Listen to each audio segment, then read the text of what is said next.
Hi everyone and welcome to the Chartlist. My name is Zara. I'm born and brought up in Kenya. Currently study in South Africa, pursuing a degree in Math and Environmental Science.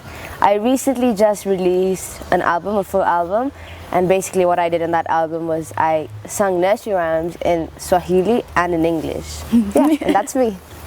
And that's Zara, everyone. Here's her album, Swahili Nursery Rhymes, where she's done different rhymes in our national language, Kiswahili. Now, Zara, like you said, you're studying something totally different from music. What drew you towards the artistic side? I feel like for music, it's always been there for me. Like my zest to become a musician and a singer has always been there from a young age. So even during school, I always pursued music in the side. So similarly now I'm also pursuing music in the side. And as we know, the music industry is a bit unpredictable. So I'm studying math and environmental science in case my music career goes down the drain, then I can spring back up with whatever I studied in varsity.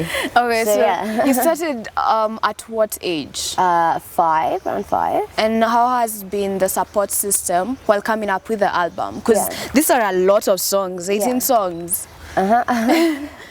So basically, my biggest support system has been my family, and I'm very grateful for that because they've been with me throughout. Like they dropped me to the studio, they picked me back, they made sure I was eating the right foods. So yeah, it's been great. I really can't complain. Okay. And also, according to, like you said, the music industry is very shifty right now. What are your future plans now that you're doing something totally different, but you're passionate about music? So, like you can see, this is my first release ever officially, and it's mostly based on education and is targeted for kids. I do hope to continue to do a bit more of educational stuff, and later on I do want to like write my own stuff and produce my own music, but that, I guess, the future will tell if that happens. So. I'm sure there are a lot of people at home wondering, especially around your age, because you're 19, 20 now. They're probably wondering, how do you come up with the album? Because a lot of people are passionate about music. They can sing, they can write, but they don't know how to start off on the journey, how to get it all done. So just give us an insight on what the journey was, what it took, and how guys can get themselves out there. Absolutely. So basically, this project literally popped up during my last years of school, and I said I want to do something that will impact everyone positively. And I thought about nursery rhymes. I was literally singing like one random nursery rhyme. I was like, okay, I could translate this into Swahili, and this would help the kids learn the language. They would craft a nice and creative way for them to learn the language. And overall, I hope that the kids from this album will learn the importance of preserving your culture.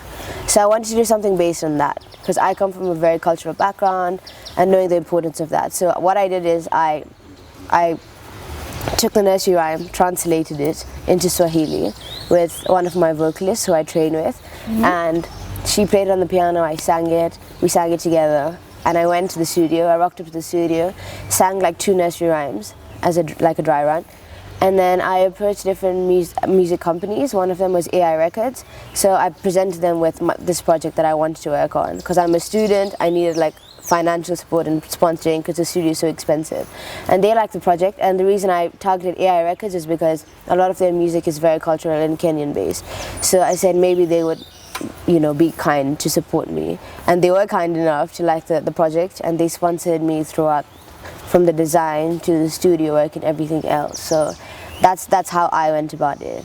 And And how long did it take for the whole thing to come into place? Because I started this project during my last year of school, and we all know your last year of school is so, like, it's just so academically challenging.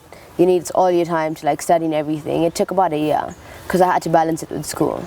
So yeah, if I didn't have school, it'd probably be done really quickly. But yeah. You've talked a lot about your school. So which school did you go to in high school? I went to Aga Khan Academy. Okay, now give a shout out to everyone who went to Aga Khan. Oh, absolutely. Hello everyone from Aga Khan Academy. We all know it's the best school. I mean, come on. I'm sure everyone thinks like your high school is the best. And so you've done nursery rhymes now.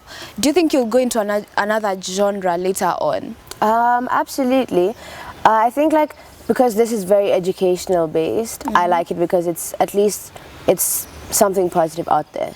So I do want to get into more educational stuff, but later on, I'm more of a girl who likes acoustic stuff and unplugged stuff where your voice is literally exposed to everyone. So yeah, I do. A couple of episodes before, I did a feature on MCSK, which is the Music Copyright Society of Kenya, which at the moment is helping artists get royalties in return, distributing, collecting royalties for them. How do you make sure that you get the sales you need from the album and that your work is copyrighted so that it's not stolen from anyone? Because you're pretty young. You don't want just anyone taking your idea and saying, oh, this is mine. So with AI Records, they basically handle everything that I do in terms of copyrights and everything like that. So they literally, all my job was just to sing, and they make sure that nothing else happens. So I think it's important also to pick the company that is going to advertise your product. And in terms of sales and royalties, they also handle that. But this is going to be sold for $6.99, which I hope is affordable to many people. I made sure it's not that expensive because the aim is not to make money, but to educate people. So for now, I'm not, you know, a gold digger for now, but this is education, and I hope everyone can afford it. And that's pretty cool. I want you to do something for us. I want you to sing like, okay, maybe 2 songs, like short verses, so that we can hear what, for those who don't know what I'm talking about, they haven't heard this. I think it's absolutely amazing. Thank you. I want them to hear it from you. So do like, I don't know, what's your favorite song? What's your favorite song? I'll sing Twinkle Twinkle in Swahili. Okay, because everyone relates to that.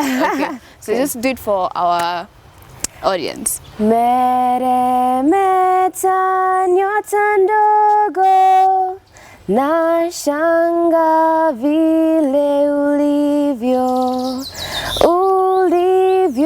juu angani, kama almasi angani. Meremeta nyota ndogo, nashanga vile ulivyo. That's really cool. You sound amazing. Thank you. For everyone who has a small brother, sister, or just anyone who wants to learn the Swahili language, here is Zara Didarali with her album. I hope you're getting a close-up of this. Get it for anyone who really wants to hear the amazing things that Zara is doing. It's good to see youth who are taking another turn in the music industry and any other type of industry and making a positive difference in our society. Thank you, Zara. Thank you so much. I'm going to take you to another music break before we come and close the show with my special co-hosts. Enjoy the music.